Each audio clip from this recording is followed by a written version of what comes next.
What's good, y'all? Welcome to another episode of Philly to Detroit Boxing. Another special guest on with us, man. One and no Kahmel Makled. What's going on, bro? How you doing, bro? Good to be here. I already know, bro. Appreciate you for coming on, man. And just to kind of get it started, man, let the people know how you got started with boxing. What introduced you to the sport, and what made you want to take it serious? Well, I was kind of always interested in boxing. Um, my parents weren't the biggest fans of it, so I kind of strayed away from it. I was always playing other sports, but I've always danced around this question a little bit. But I'll be flat out honest with you guys. I just wasn't in a good place. I was a lost kid. And boxing kind of always intrigued me, and I'd get so hyped up every time I'd be on YouTube and I'm watching like Mike Tyson edits. It light my soul on fire, honestly. And I feel like once I started boxing, it gave me direction. I was a lost kid. I was doing stupid stuff. I had no idea what I wanted to do with my life. I was sad about it all the time, and boxing gave me that structure. So, and I put all the work that I can put into it, and I still do. So it's taking me good places. No, facts, man. And then what's some things that you learned about yourself with throughout boxing, man? You've been doing it, 4 or 5 years now. Yep. What you kind of gathered about yourself, or able to discover about yourself? That's easy. It's that you can 100% do whatever you put your mind to, right? These Most of these guys started boxing when they were way younger, 8, 10, 11, 12, 13 years old. I started when I was 18 years old. And I got some inspiration from other boxers that kind of had the same path, but like it's not common. Most of these guys who make it far started when they were really young. But for some reason, something inside of me just lit up when I started boxing. So I kind of always knew that no matter what age I started at, what my experience level was, is that I was gonna make it happen. And I'm still riding that wave. So No, facts, man. Then, man, you want to know, man? Give us your thought process on the experience of your first fight, getting a win. Like, what was that whole experience like? it was awesome, dude. I mean, so much better than the amateurs. I'll say that off rip. I mean, the whole production behind it, like no headgear, smaller gloves. I mean, it's just everything's better about it. Being under the lights, like that's the kind of stuff that I thrive under. No, Word. facts. And I wanted to ask you, how did growing up in Michigan kind of like shape your fighting style in any type of way? Oh, I mean, there's a ton of good champions, great champions that came out of Michigan, but it's the coaching more than anything, and being around people who motivate you to be better. And especially the sparring too. I mean, Michigan is just filled with good gyms that give good sparring, and when you got that good sparring, it forces you to level up. A lot of these guys, they got to travel for sparring. Not saying that I haven't done that, Mhm. but there's so many good gyms around in Michigan that aren't farther than an hour away where I can get good work. You know what I mean? Yeah, facts. Mhm. And just kind of going back to the coaching aspect of it. Tell us a little bit about your team, man, and the gym you train out of. Obviously, I know it's New Way. I see you in there every day. But Yep. let the people know, what the coaching style is like, how Bobby and Izzy and just the rest of the team kind of motivate you to do your thing. Yep. Coach Bobby, I mean, the one thing about Coach Bobby that you'll never be able to take away from him is he'll ride for you no matter what. Even if it means him getting in trouble, he's gonna do what he can to stick up for his fighters, which is something that you don't come across very often in boxing, especially the longer that you're in the game and you're around all these different coaches and you're around all these different fighters. You realize that it's hard to come across that truly cares about your health and your well-being. So I'm blessed to have someone like that in my corner.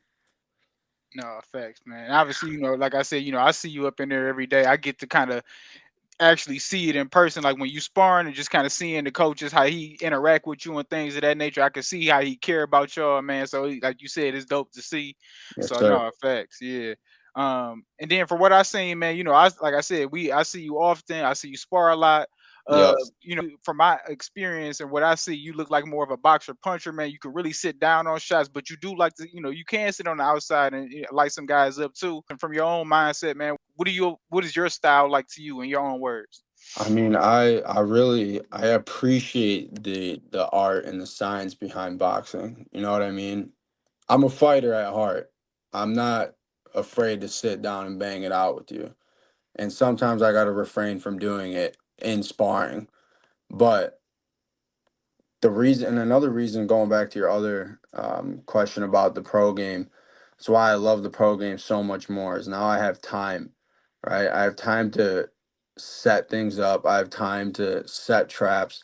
It's way more satisfying setting traps on someone, making them pay for it, than the amateurs. It's 3 rounds, who can throw the most punches. You know what I mean?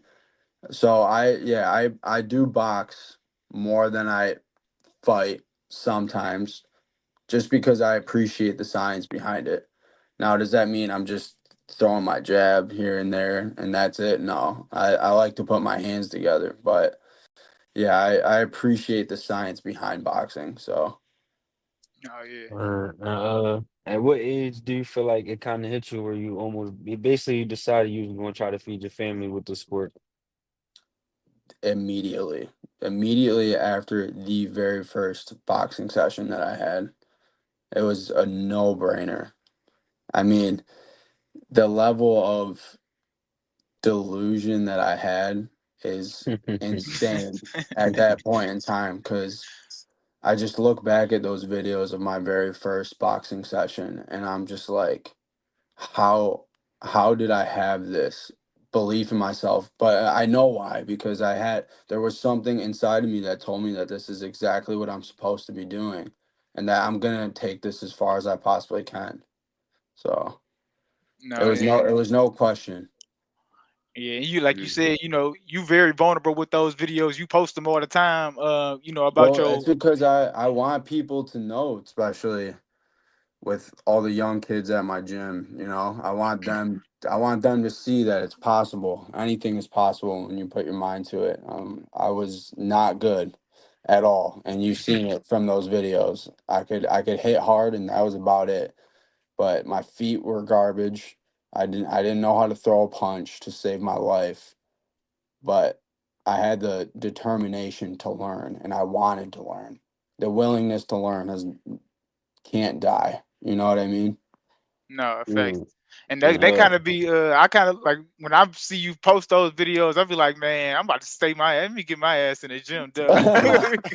Because man, because like you said, man, you can just tell. Obviously, you're gonna see the growth, and from there. That's 4 years ago, but just kind of you being vulnerable about it, and then going to your classes and shit like that, watching you and sparring. I'd be like, man, let me get my ass in the gym. This Yeah, motherfucker yeah, was it's looking like possible. that. You know what I'm saying? No, yeah. So no, in fact, keep doing that, bro. Cause like you said, you inspiring everybody. You get my ass up when I don't want to get in there.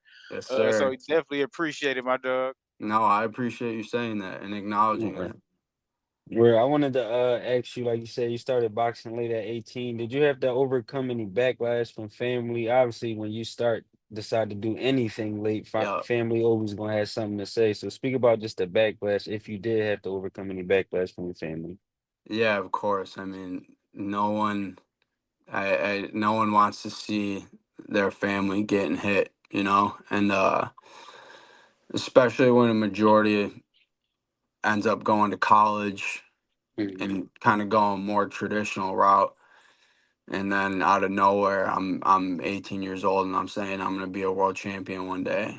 They're all You get the same reaction from majority of them. It's like, what are you talking about? Go to school or something and get a job, which I did. I did. I've worked throughout my whole entire career. So, but no, there's always backlash, always backlash. And that's how it's going to be with anything in your life. People are always going to have something to say no matter what you're doing, right? You listen to them, you're just going to be miserable. And like I said, and I'll say it over and over again, I knew I was supposed to be doing this. So no matter what was said to me from family or friends, or when people laughed at me, which happened and happens still, it's not my problem. I know what I'm capable of and I know what I'm going to do in the sport. No, Mhm. fact. That's kind of the mindset you gotta have, especially starting late in anything, but just in general, you know what I'm saying? So, Yep. nah, I hear you for sure, bro. And just kind of going back to the amateur aspect, tell us a little bit about your amateur career. And Yep. obviously, I know how you feel about the amateur judging. That's kind of how everybody feel about that. But Yep. yeah, but just tell us a little bit about the amateurs for you in general. Well, I had a relatively short amateur career compared to most. I had my first fight like right before I turned 19 years old. And then I had three more fights after that. Won four in a row, and then COVID hit, and it was like no events were happening for a year, over a year, something like that. It was no events were happening for a while, and I was down about it. I was really down about it because I started cooking. I was doing well. It was the start of my Mhm. amateur career. I'd won my first four fights in a row, and then the world shut down, and I wasn't able to fight. So I was in my garage like a psychopath, just training twice a day, just doing shadow boxing, doing jump rope, doing footwork drills, like hitting the bag in my garage and going for runs. And then when the gym finally opened up, I was finally able to get back to it. But even then, I came back better because I was working when the world shut down. I feel like that exposed a lot for me and for a lot of people, right? That gave a lot of people an excuse to not do anything. For me, I was like, all right, I got nothing else to do. Let's lock it in even more, right? And you saw it once the gyms opened back up, everyone was out of shape, and I came back better and in shape. So I feel like just that alone was a big milestone for me in terms of showing my dedication to the sport. But kind of redirecting back to your question, I had 30 amateur fights total.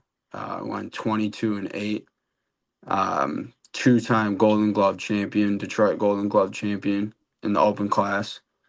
Um, was ranked in the top 10 at 189 before they took away that weight class, and they just put it back in. I saw that from USA Boxing.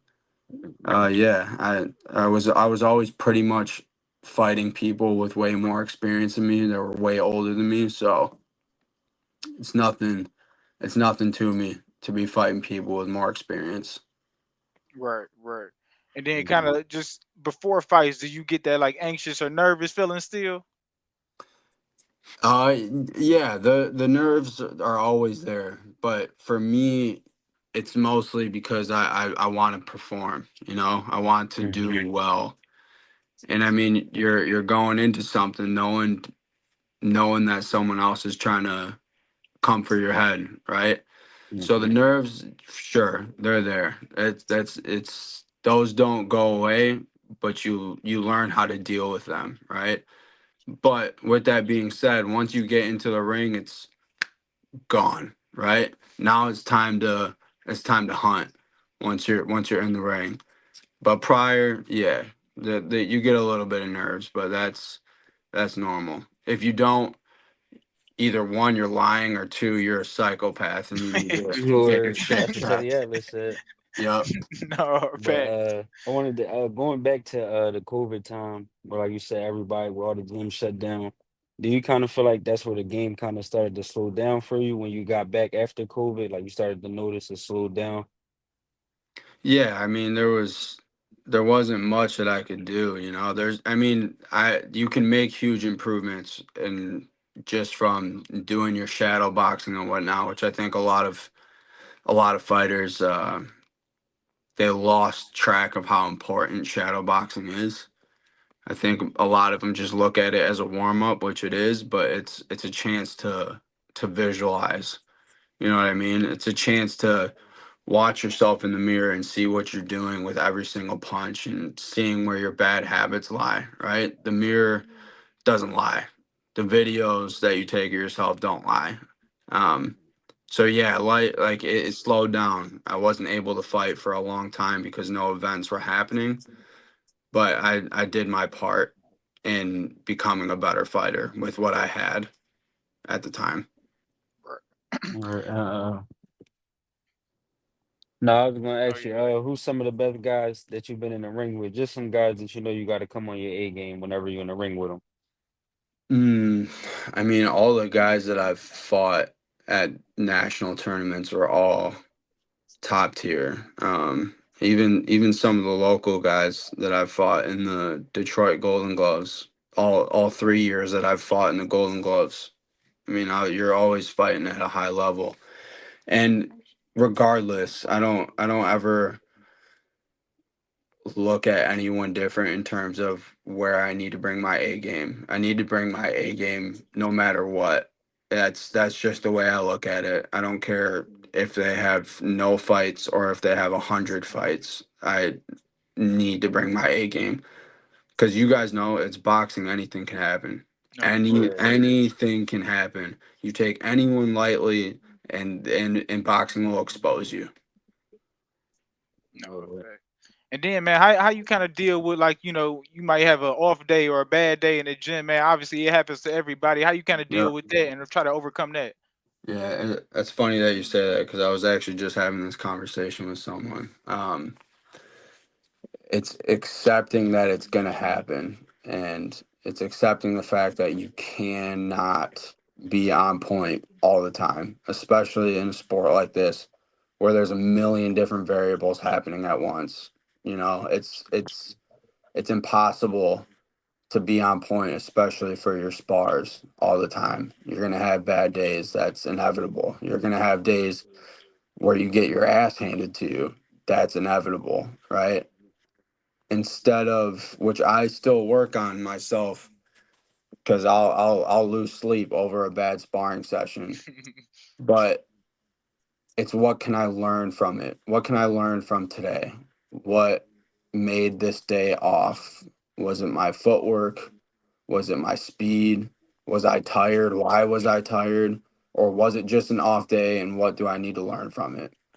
And you need to still push on those days, because what happens when it's fight day and you're feeling a little off? And every single time you had an off day during your training, you stopped. Now you're screwed. You know what I mean? No, So it's real it's talk. really it's really just accepting it, accepting the bad day and asking yourself, what can I learn from this? yeah, No, because like you said, this is just one of them sportsmen that'll really humble you for real. And like for Absolutely. a lot of people, it'll get discouraging. You know what I'm saying? And then Yep. some people can't bounce back from certain type of shit. You know what I mean? They might get whooped on a couple of times straight in sparring, can't bounce back, or don't have the mindset to overcome that shit. So Yep. no, I facts. I just had that. I literally like last week, not last week, the last 2 weeks. I was just my sparring was just not there. I didn't feel like myself. My Nothing felt right.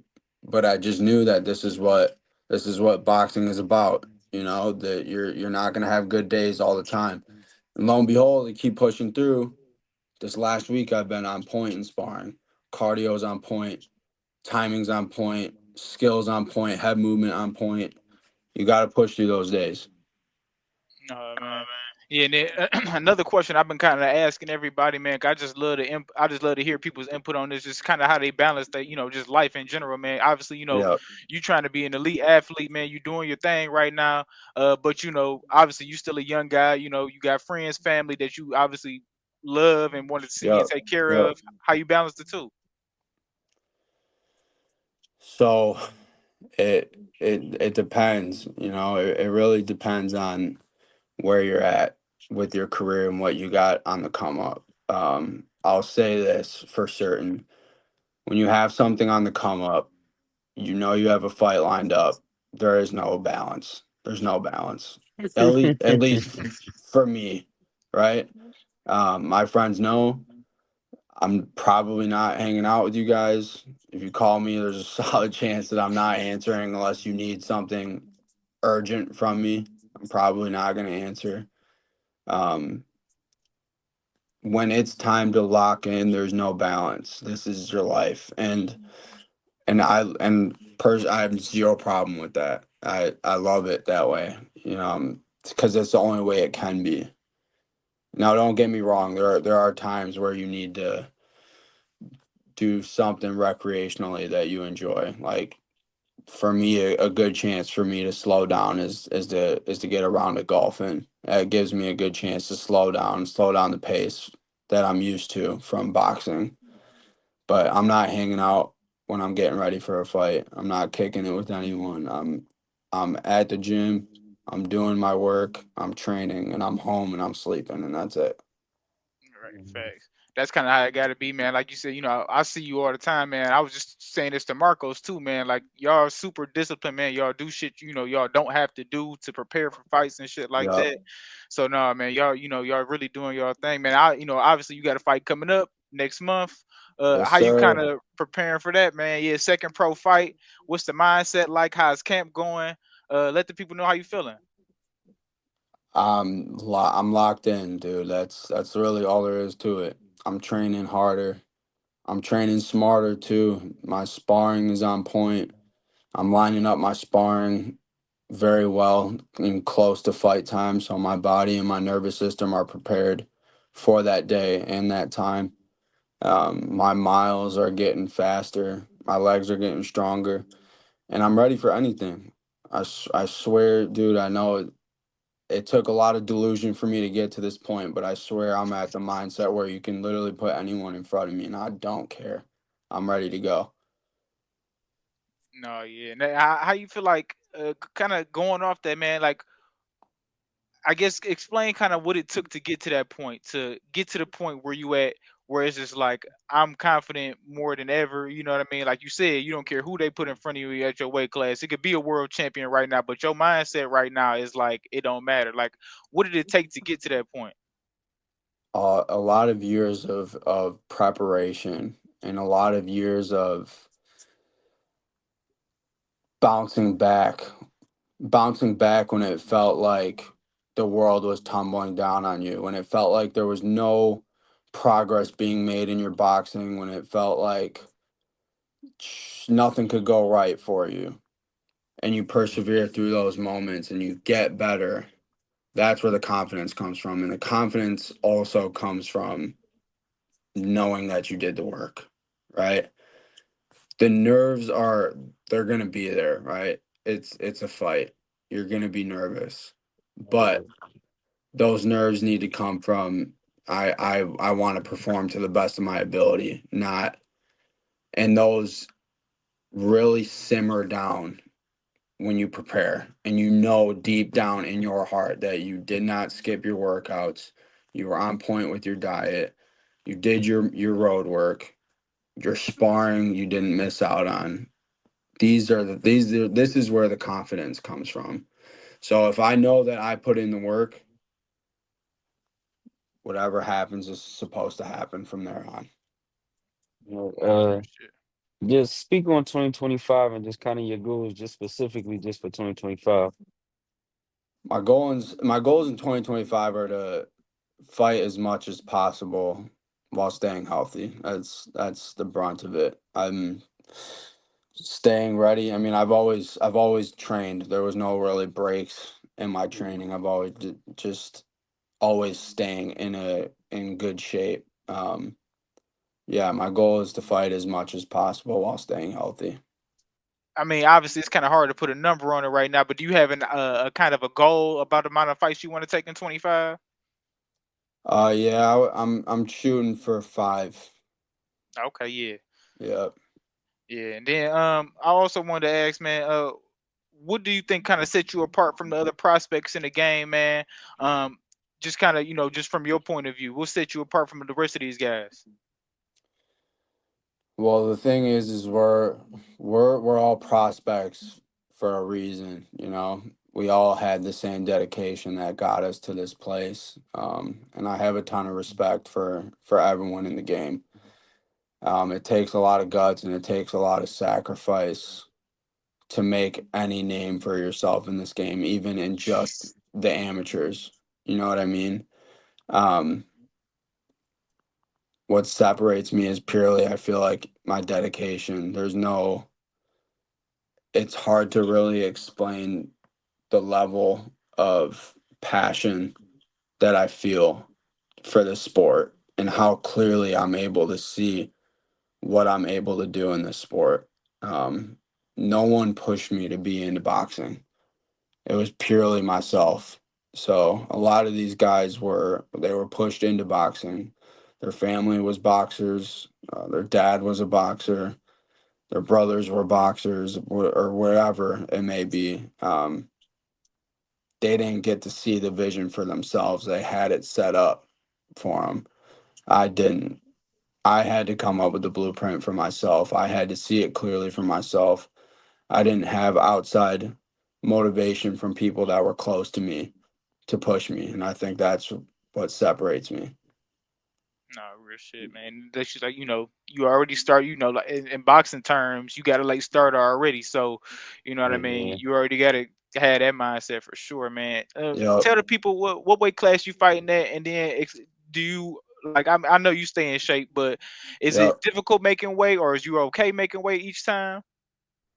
I'm fighting at light heavyweight 175. Um, you feel it a little bit, but it's nothing crazy. Nothing that I feel like will deter my performance. Yeah. What's like I said, going back to you starting late, what some advantages do you feel like you get from starting late? Do you feel like sometimes you can get advantage from being fresher than guys? Some guys might be worn out.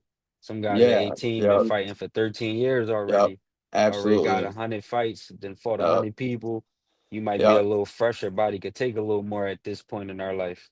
Yeah, I feel like when you start that young and you have that many, like when you're starting at 8 years old and you got 100, 200, 300 amateur fights, I'm like, that's a lot. I don't care how young you are or how light they hit. That's abuse on the body, that your body, that takes a toll on you. Um, yeah, I feel like I came in with a much fresher mind.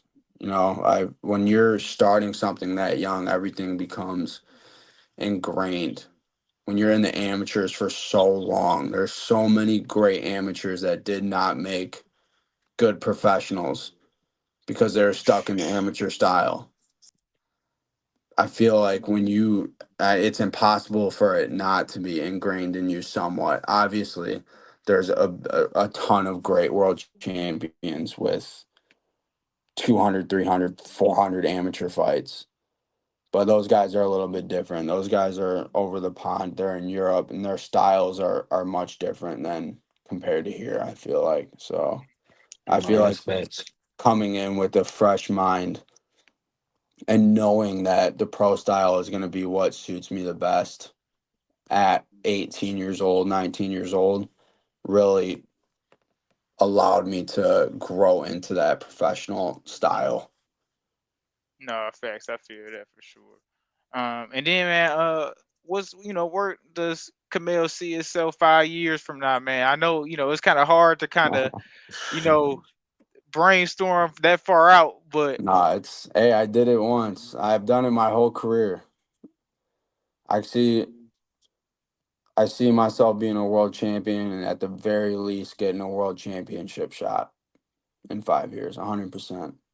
I see myself with great success in the sport. I see myself taking care of my family, and yeah, I see a lot of success. no, in fact, I'm riding with you, man. We gonna be Yes, sir. Yes, on the Yes, sir. way up. sir. We on the way up together, man. So I'm riding with you. Yes, sir. No, yeah, man. Then I did want to ask you about a couple fights, man. Obviously the next big card coming up is on May 2nd, man. They got that Ryan Garcia, Rowley, Devin Haney, T.O., all them on that card, man. Yeah. How you feel about that main event though, man? That Ryan Rowley. I mean, it's going to be an entertaining one because I mean, we all seen what Ryan did in his last fight with Haney. I mean, he was. I still don't know what part of it was an act and what part of it wasn't, but I mean, he went crazy in the fight. So if that same kind of, and there's something to be said about that, that if that same kind of like, I don't give a, I don't care who you are, I'm rolling right through you. It might be dangerous for Rolly. But with that being said, everyone's seen the sparring videos of Rolly's putting it on Ryan, but that was a long time ago, so you can't really put too much credit on it. And again, like I said prior, sometimes you get your ass handed to you in sparring. It could have just been an off day, so I don't know. I think the speed might be a little too much for Rolly, but Rolly's a puncher, dude. So I'm excited. It's gonna be a good fight to watch.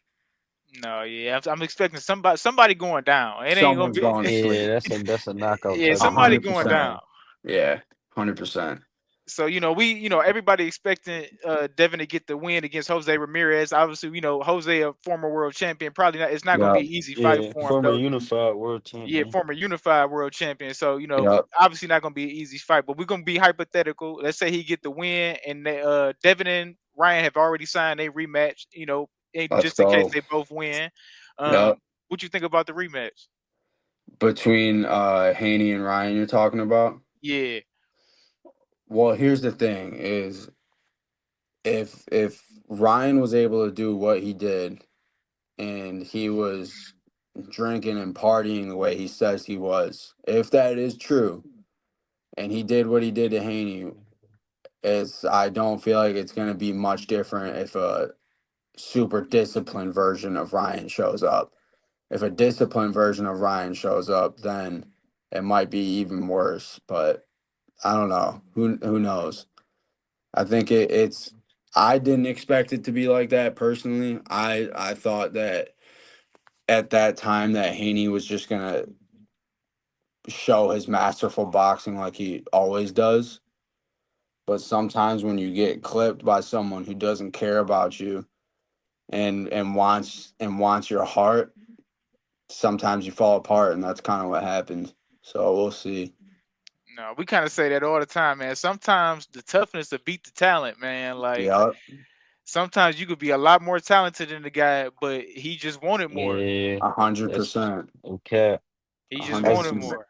that Yep, was basically that was the Rolly and Ryan sparring. Even then, Rolly wasn't more talented than Ryan, but he was in that sparring. That's you wanted toughness to hurt versus him. talent. Just Yeah, wanted to so it's Yep, hurt like him. yep. yeah, it's all be. Yep, and No, that's a yeah. major part of it too. It's harsh. It's harsh to say out loud, but you gotta want to do damage to the other person. You know, No, yeah. And that's the thing that people don't obviously don't like you said, because it's harsh to say, like, I gotta really want to hurt this man in here. You know what I Yep, mean? yeah, because yep, You some gotta people have that be more. mindset. Me and my coach, like I said, me and TJ, we was talking about it the other day. Like some people, it's some boxers who they great boxers, but they not natural fighters, and it's like correct. it's weird to say because you're like he punch people in the face for a living. How he not a natural fighter? You got to be like in the boxing to know what I Yep, mean by that. yep, And sometimes it be moments where that boxing stuff go out the window. Now it's about who's a better fighter, like who can get correct. gritty in his joint. And Yep, it's like I said, some people that they great boxers, they not great fighters. I correct. always say the best boxers in the world is they 50% fighter and they 50% boxer. It's hard to like try to get them to meet in the middle because you Yep, might got somebody who love to box, or you might got somebody who want to fight too much and make the fights harder for herself. So yep. once you find that ground, they make the best boxers. Once you find that 50-50 ground, Yep, and it's hard for people to understand that distinction, especially for people who aren't in the sport of boxing, who aren't involved in it.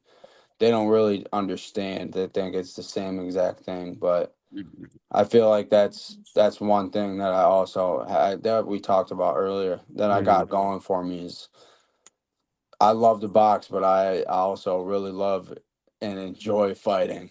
You know what I yeah, mean?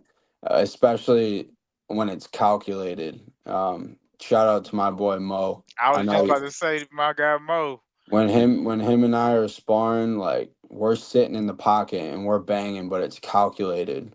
we're fighting off of reactions.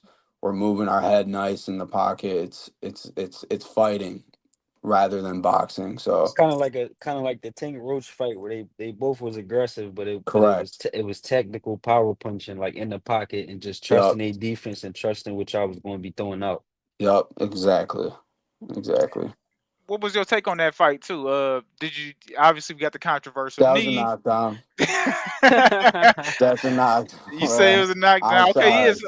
I mean, it's been a lot of different takes on that. You Hey, go and through I'm not everything. hating. I'm not hating either. I'm a Tank fan, dude. I love Tank. His style is I love it, right? Word. He's pinpoint accurate. His power is crazy. He's matured a lot as a person compared to earlier in his career. Um, I love Tank, but that's crazy. I mean, he started counting. He He literally did, Yeah. started to man. count and then stopped.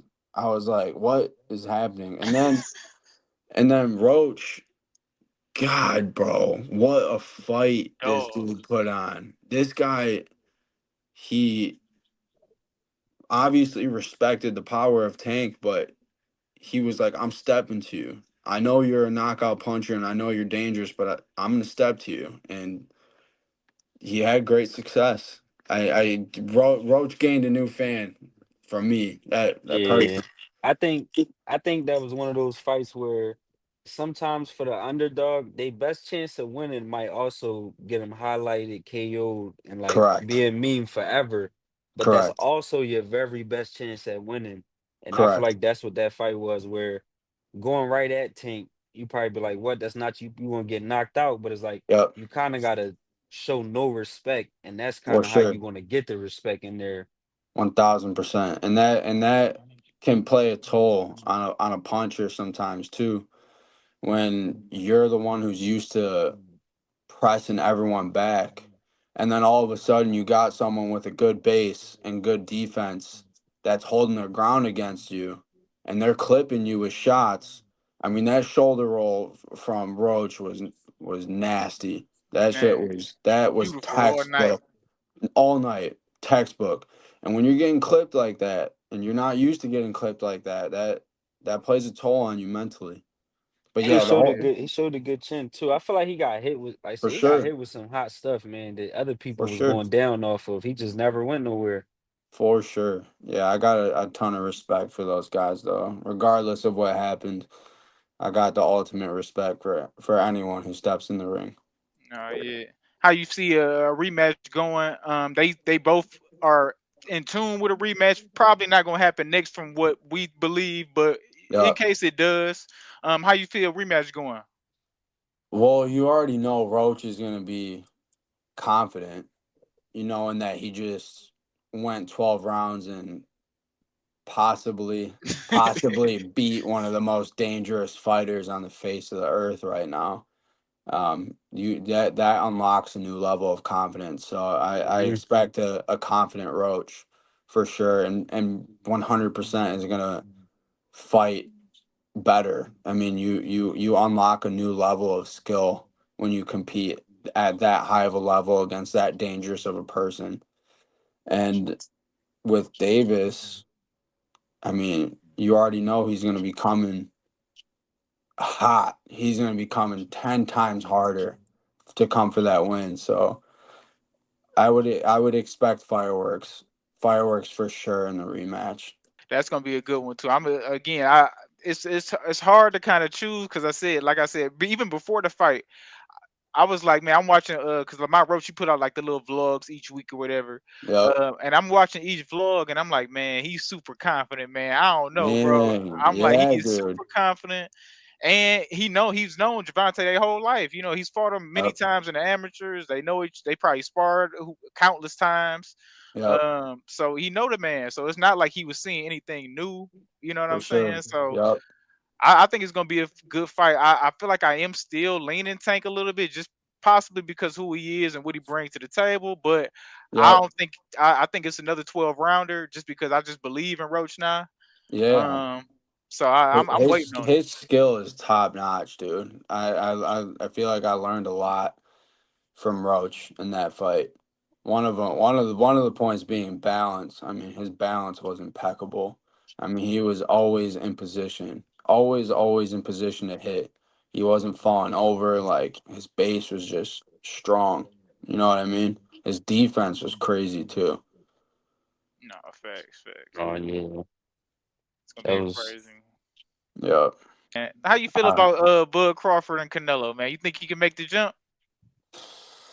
Especially you, you know, I'm about to say you at you 75. fight Yeah, at them weights. So you like, fight yeah. you fight in them can weight you classes. imagine somebody coming up from 54 in one Listen. jump? So, I mean, this is what I'd say. I fought at 203 in the amateurs, which was not my weight class, but I was not. There was zero chance that I was gonna make 175, especially for the multiple day tournaments. Like I was Yeah. just there was no way I'd be able to handle that weight cut, especially for same day weigh-ins, multiple days in a row. So I had a lot of success at 203. I was faster than all of them, and I wasn't worried about their punching power because I was faster than all of them, so I could see their stuff coming. But I'm not Canelo, and they're not Crawford. You know what I mean? Right. I don't know. I don't. I don't think that's a good night for Crawford. I don't. Yeah, me neither. That's a lot of weight, bro. That's a lot of weight, and Canelo's he's a juggernaut, dude. And if the version of him shows up that has been dominating all these years, and I'm not putting any disrespect on Crawford. I'm obsessed with Crawford's style. I've studied Crawford's fights a million times over again, but when you are at that level, there are weight classes for a reason. So I don't know if that's going to be a good night for Crawford, in my personal opinion. No, yeah, I don't think so. I think Canelo gonna win by knockout. Yeah. Me personally, I wouldn't favor no fighter to jump up two weight classes and fight the best fighter at that weight class in any, no Yep. matter who you are. Yep. So only person I could think about off top that would probably force my hand is maybe if NUA fought a 130-pound champion, I probably would favor him to just Yeah. skip I over mean, 26. But outside of that, it's like, it's possible. It's possible, bro. It's happened. Pacquiao did it. Roy Jones did it. Like they jumped up multiple weight classes and they had success. Duran did it. Like Sugar Ray Leonard did it. All the all time greats jumped up multiple weight classes. So it is possible. It's just no. I, It's I mean, I want Crawford to win. I just want to see it. I just think it'd be crazy as hell for him to do it. yeah. But it's tough, And man. people always You're make the not knocking him argument out. too. Yeah, no, no, hell no. But So people always make the argument too, like Crawford. Look at how much trouble Crawford had when he moved up to 154. But my personal opinion on that is when he fought Madrimov at 154, any trouble that he had was because Madrimov fights like a spaz. He's always bouncing all over the place. Like that's difficult. That's hard to fight someone who's constantly moving and herking and jerking around. Like I don't think the weight was the issue that gave Crawford a hard time with Madrimov. I think it was the fact that, like I said, Madrimov literally fights like a I spaz. He's all I over the thought place. I thought Bud looked sharp that night. Honestly, I thought people was putting too much into it. Obviously, he made him work. For sure. It reminded me of like the Floyd and Cotto fight where Floyd definitely decisively won 9 rounds, but Yep. he just made him work every round. So For people was sure. overdoing it, but he definitely decisively won the fight. I thought he looked sharp. He just made him work every round. No, I agree. I mean, but it's hard for majority of people to see that if they don't have any experience in fighting or boxing. Yeah, and that was his first decision since Obama was president. So you got to take that into For accountability. real.